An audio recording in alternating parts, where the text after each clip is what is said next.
Welcome to Surgeon Syndicate. If you're paying attention, you know that you only make money when you work. It might be great money, but it's dependent on you. The information on this podcast will help you solve that. We interview experts and provide analysis into financial freedom through commercial real estate. Why? To help physicians like you thrive. Let's dive in. Welcome back to Surgeon Syndicate. This is your host, Mike McManus, and we are here today with Mark Faris, the second half of our conversation. If you missed the first episode, please go back and listen to it. Mark gives some great perspective. History as an elite hockey player, now was a real estate agent, and now moving into the syndication space, originally from the Toronto area, but now working in Florida and making multifamily investments available in Florida for his investors. Welcome back, Mark. Yeah, great to be here, Michael, in part two of this talk here.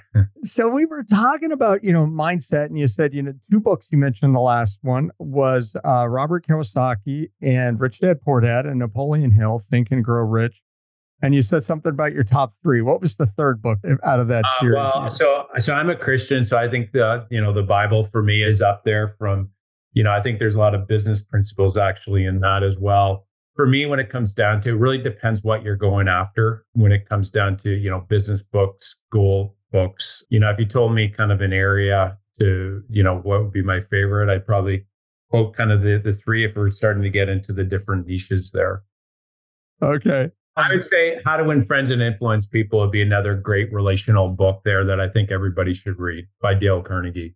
So those are three big classics there. We're now Robert Kiyosaki's the new guy on the block yeah. compared to Napoleon Hill and Carnegie. It's interesting. So when you were talking about this before of the mindset and overcoming troubles, and so you were a high-level athlete. You played hockey in the U.S. and Canada and Europe and Sweden, and you're a successful business person. I look at you and I go, wow, this guy, man, he's a tough guy. He's got this dialed down, but we know each other because we've worked with the same coach, Trevor McGregor. And we talked about masterminds and putting your brains together. So what is it for you personally? You've had a lot of success and obviously you've got a pretty good mindset, but you still see benefit out of working with a high-level coach now. Yeah. Well, I mean, just going back to any sort of top athlete, they all have coaches, right? And I think that business is very similar to sports. I mean, the reality is just think of one player competing against, five. Say you're playing hockey and you got a goalie and one player against a team of five and a goalie. Like, it doesn't seem fair, right? And so the reality is if you can build a team towards your mission, I think that's really important. But if you have a coach standing on the bench that can see the overall game from a different perspective. I think perspective is really important. They see things differently than you do. And so sometimes it's just a suggestion that you just don't see that makes all the difference in the world, right? And so I think having a coach is vitally important. Again, that's what Olympic athletes do. And I think that's where, any sort of high performance, business professional and they all have coaches and they all say the same thing if you really start researching, because you need to have new thoughts imparted to you. And, it's like walk with the wise, Solomon, right? Walk with the wise and become wise. People that are more wise than us that are out there. So anytime you can spend time around these people, their wisdom will rub off on you and then you can impart it to someone else. And actually, when you teach it, it's actually the best form of learning. By teaching, right? And so that's where you can then pass along to, somebody else. That's an interesting, I was just thinking about from a surgeon perspective, is I had always had mentors who were, looking to work with and for people who had a lot more knowledge than me. And then when I hit, 50 and all of a sudden I was one of the older guys And it was harder to find mentors with a lot more experience than I had. And so that became a tough spot. And then I started noticing that when you go to doctor conferences and stuff, there's a lot of focus on technical skills of being a surgeon. on, the knowledge base, which probably would be like from a hockey player standpoint on having the shooting skills and knowing what hockey's all about.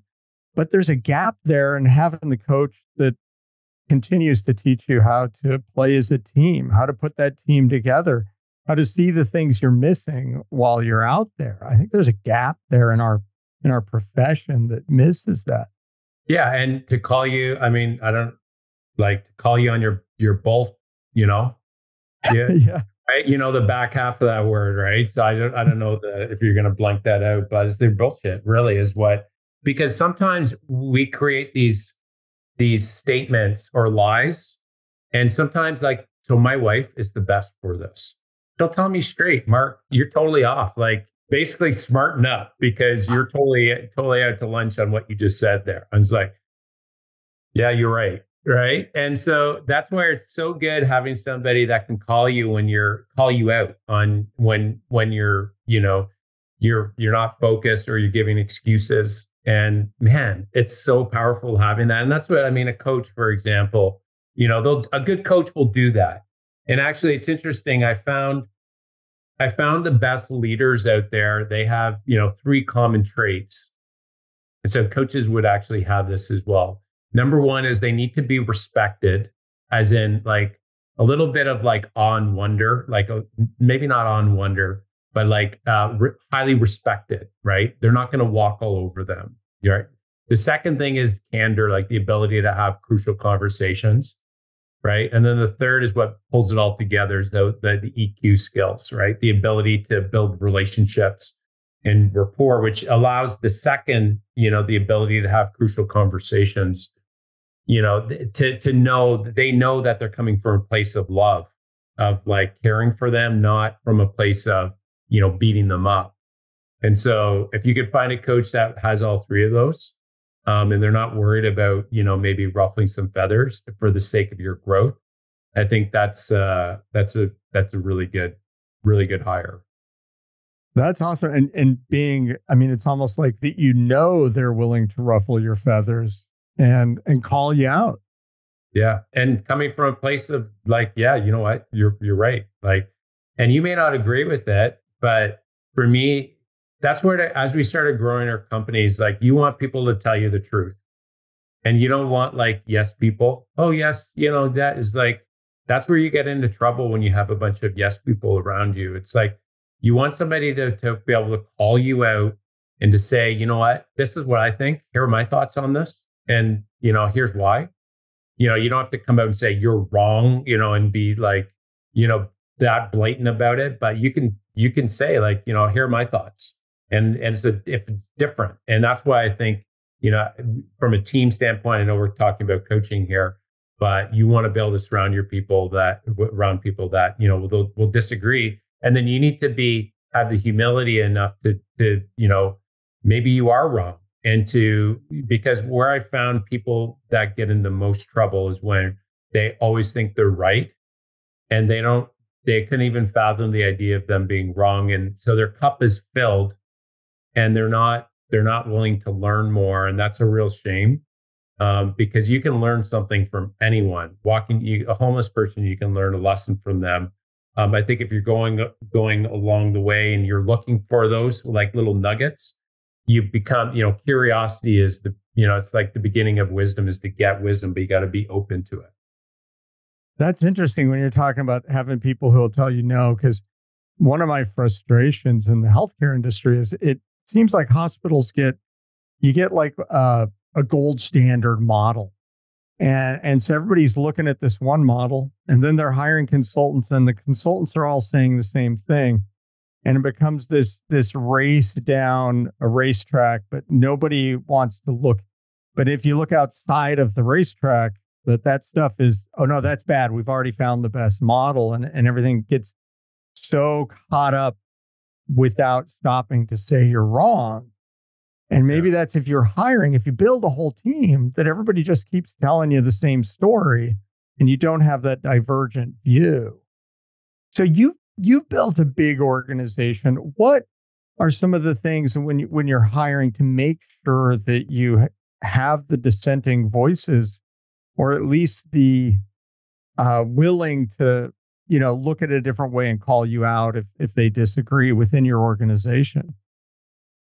Well, so Faris, so the real estate team aspect, we have about 50 staff and about 50 agents. So there's about 100 team members there. Now we built a strong leadership team, management team, where I'm very minimal in that business. The president is really running that on a day-to-day basis, and we started this other vertical, Faris Capital, where it's a full-time team of 7 right now. So if we were to talk about just an overarching, kind of key attributes that we look for in people when they come on, I'd say, number one is, do they have a genuine love of people or not? Now, especially if they're client facing, I think that's like a hard thing to train. I think a willingness to learn. I think that's one of my biggest turnoffs. If somebody is a know-it-all, they will not last in an organization, regardless if it's capital or on the brokerage side. You can't fill a cup that's already full sort of approach. And it becomes very destructive to a culture, especially if you're in a learning. I think that any sort of growth company needs to be a learning culture. They need to have that mindset of, what, we don't know it all. We're learning as we go, and we're open to being wrong because we're breaking ceilings, and we have to grow and learn new things to get to the next level. Right. So I think that's a big one. And then the last one's like a willingness to work hard. Like, to me, treadmill in a company is like death almost. and like, this is the way we've always done it. And like, just showing up and we're on a sacred mission, in both companies. And so if you're on a sacred mission, everybody depends on everyone else. And so there needs to be a high degree of urgency with, execution, and obviously a genuine care about for the people who we're doing it for as well. So when you built you built the real estate business first, right? And then kind of moved into the capital business. So you used to be very hands-on in that. Yeah. So what was, what I'm interested about is the idea of making yourself unnecessary, or building a team that does everything you do to allow you to look back on the team from a much higher level. And I guess because I've seen a lot with doctors where the idea of being made unnecessary becomes very scary. But as you make yourself unnecessary, you buy yourself freedom to do other things and to kind of change the operation versus just getting stuck in the meat grinder of going to work every day. Yeah, that's good. I think the very first kind of obstacle you need to overcome is the fact that, so I was selling 150 homes a year with an assistant while leading the team selling 1,000 homes. Okay. So I was busy and I was the ultimate operator. I got to a point where I realized that the clients were not working with me because of my personality or because who I was. They were working with me because of the standard of service that I was delivering. And so that really dawned on me. And somebody said to me once, these aren't my words. Somebody told me this, so I'm just repeating what I was told. Said, it's actually very narcissistic to think that your clients will only work with you as in you're the only person in the world that can do the thing that they need done.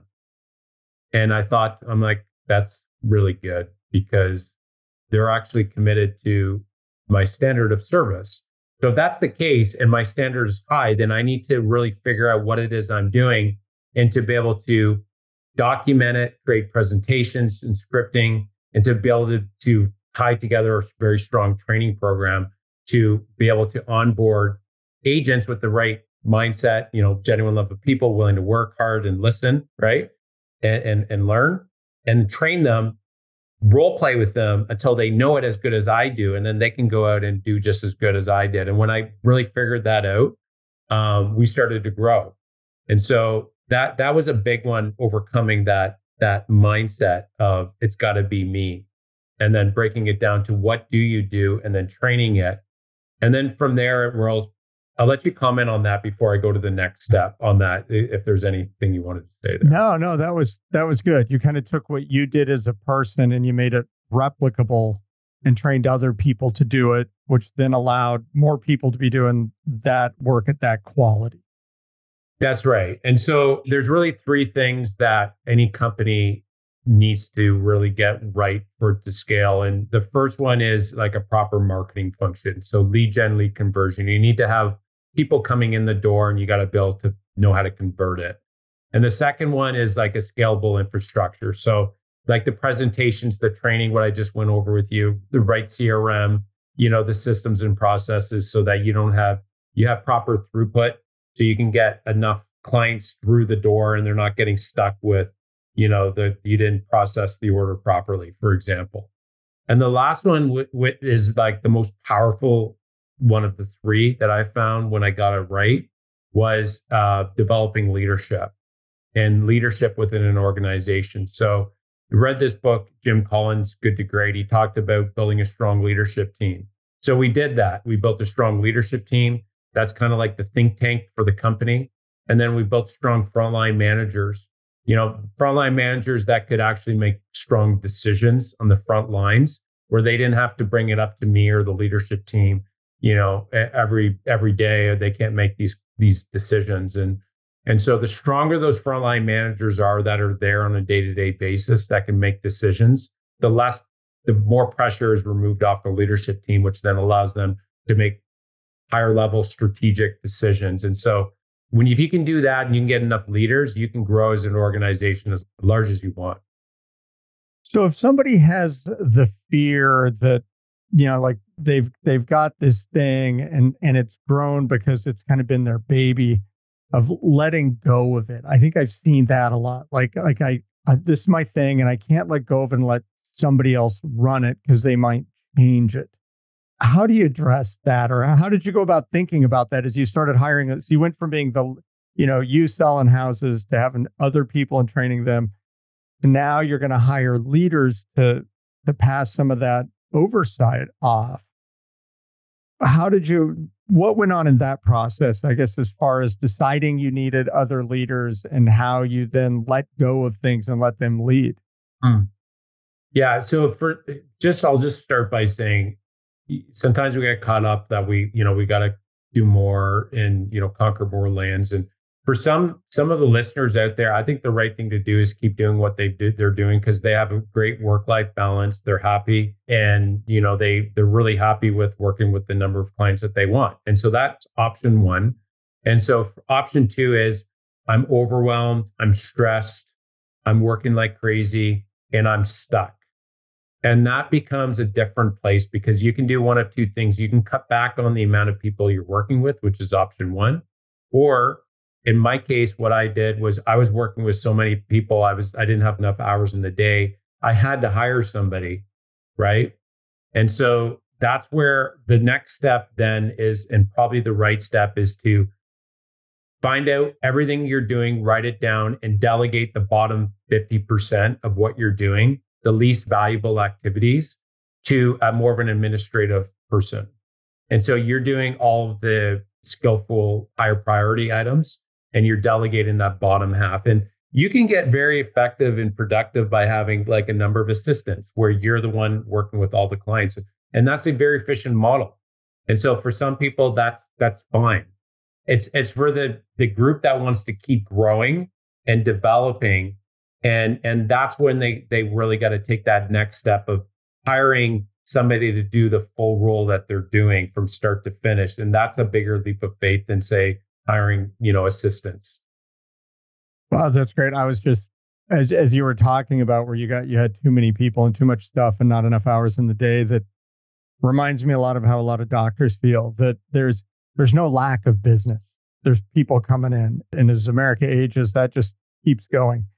And so that there is that point where you have to say, either we're going to see less people and there's just only so much I can do. And then a lot of people have trouble with that because they feel like, well, people need taken care of.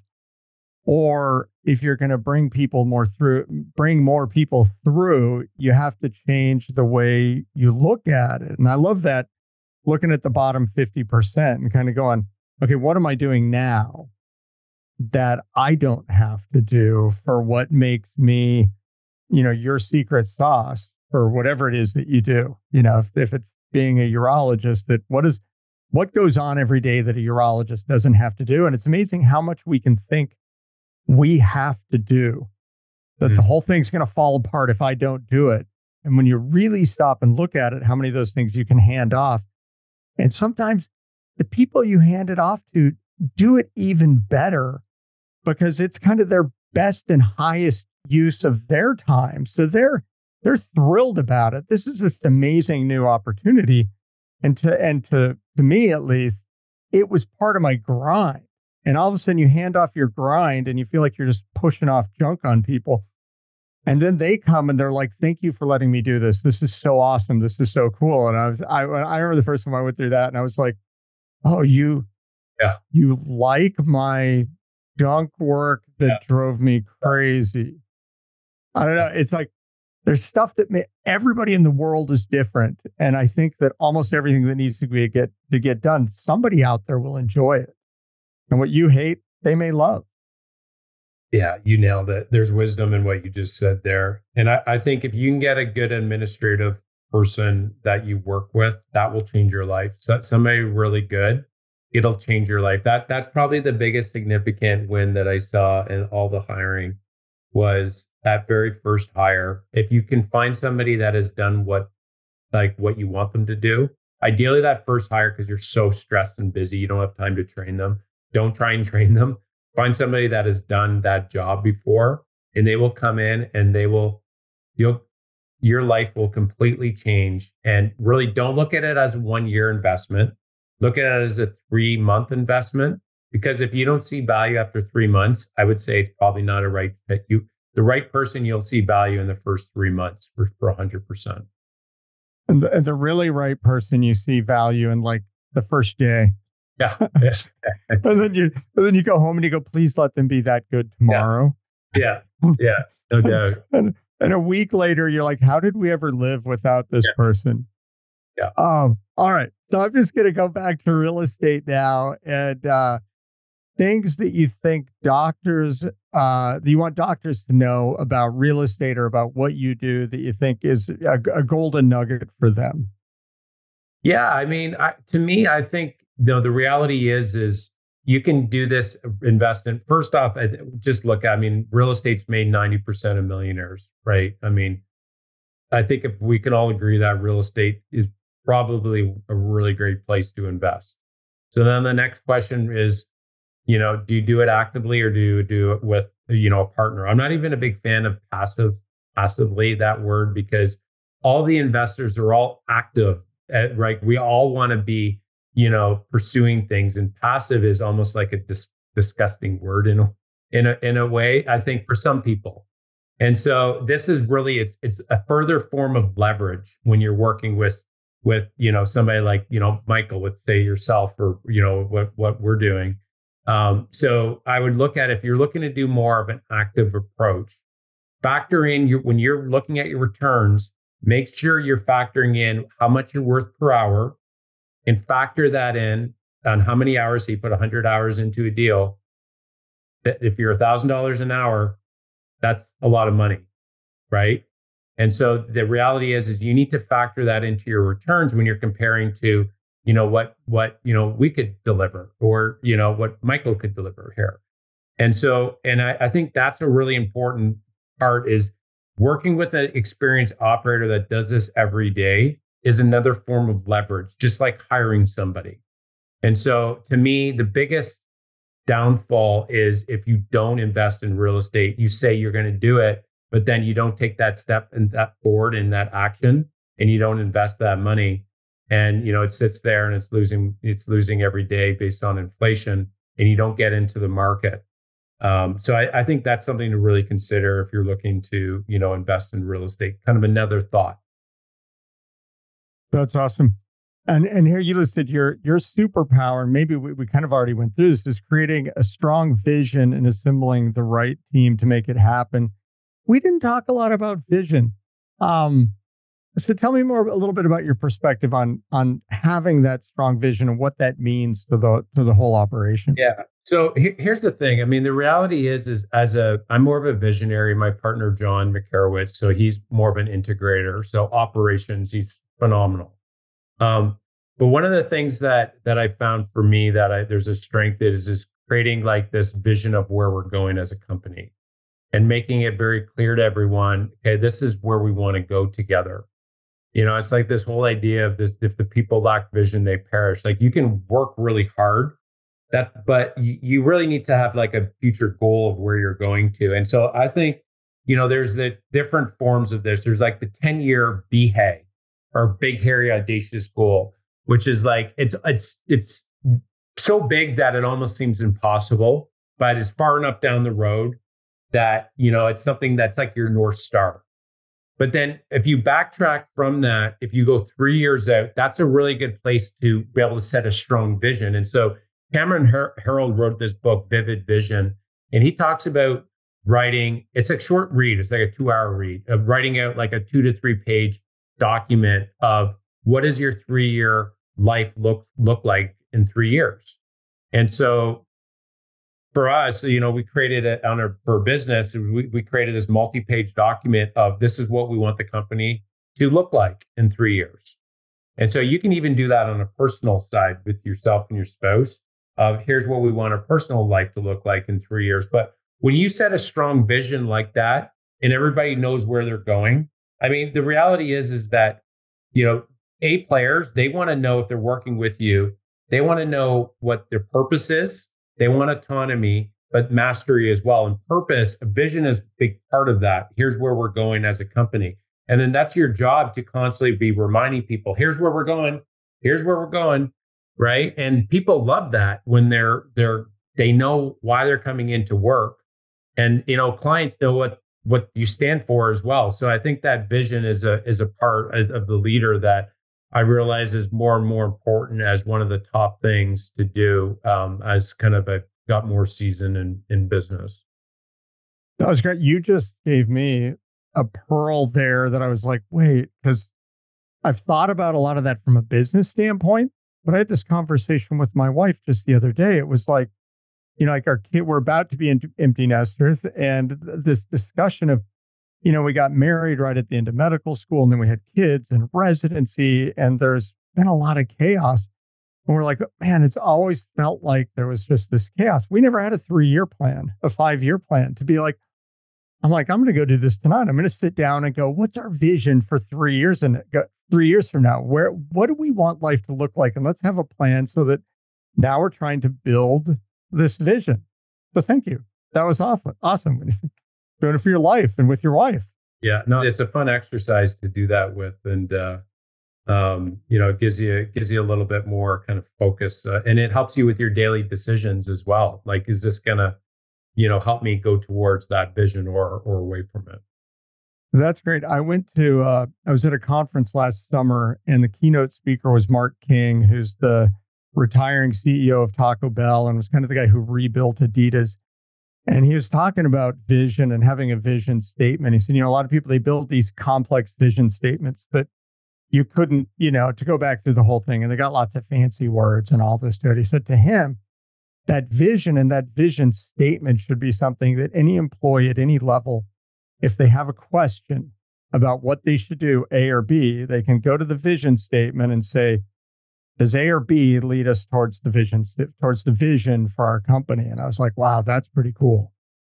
Yeah. And I think that in different, like you hear vision, sometimes mission and vision gets kind of intertwined, and then, there's purpose and then why, and there's lots of different words for it. For me, I think, for us, we call the vision, like more like the mission statement. And I think, the whether it's mission or vision, the reality is, yes, it should be short. And so there's a vision statement or a mission statement that people in the company should know that off the bat, but then you can dive deeper and actually paint out a full vision there for you, which are like two different elements there as well. But it's easy to get them kind of intertwined, and it's not one's wrong or one's right. I think it's, pick one and make sure you have people know in a short sentence what it is that you're doing like what's the purpose, And then you can get more granular in a kind of a larger, written vision statement, if that makes sense. Well, this has been awesome. You've provided so much value, at least for me. So I hope the listeners have got the same thing. And I'm sure they have. Is there anything else you'd like to add before we wrap this up? Yeah. So for me, I mean, this is great, Mike. I think, overall the conversation, the time flew by 100%. I think that for most people, what I've realized is when you start asking them, what regrets they have. I mean, I'm talking more so from a financial standpoint. Most of the regrets that I hear is I should have bought more real estate. And so right now, it's not a sexy time to buy real estate. It's just not. It doesn't feel good, right? You go to the newspapers, it just does not feel right. But when I go back from when I started in 2007 in real estate, all the best times to invest was when it felt like this, when you look back on it, when the market took a dip. And so I just, I want to encourage investors to have courage through this period and trust that real estate is still a wonderful place to invest. If any time, this is one of the best. Like, I'm so bullish on the market because nothing has changed for supply and demand. It's, rates and so as those start coming down, I think we're going to see another run. And I'm just extremely bullish. If you have the courage to take a step forward now, I think you're going to be, there's no crystal ball here, but my opinion is you're going to be very well rewarded. That's awesome. And if somebody wants to reach out to you, what's the best way to get a hold of you? Yeah, you can go on my Instagram. So Faris Capital Partners on Instagram. You can go to fariscapitalpartners.com or website and check us out there. And you can direct message us and we'll get right back to you. All right. You got your website, you got the Instagram. Thank you so much. So appreciate you being here. If any of our listeners out there have any questions, please reach out to me, but be happy to talk with you and answer those. And join us next time on Surgeon Syndicate. This has been an episode of Surgeon Syndicate. If you got value from this episode, you know other surgeons are hungry to become job optional, and you can help them by sharing this content today. Schedule a call and we can make a plan. Looking forward to having you with me on the next episode.